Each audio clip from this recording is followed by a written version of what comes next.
G'day kids, welcome back to the Beatbox Philosopher channel. Today I'm going to be teaching you how to use a tambourine sound effect when beatboxing, and it is this sound.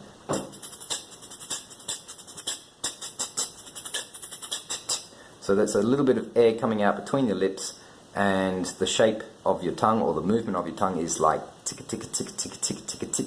So that's easy enough to do. Let's apply it to drum and bass. You'll hear the kick and the snare, and then I'll bring in the tambourine sound over the top.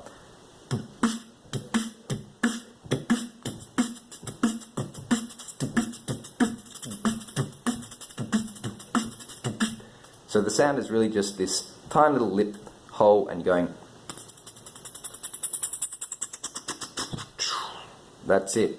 And a shout out to Tony Smith who requested this video. Hi Tony, hope you're doing well, and practice everybody. I'll see you later.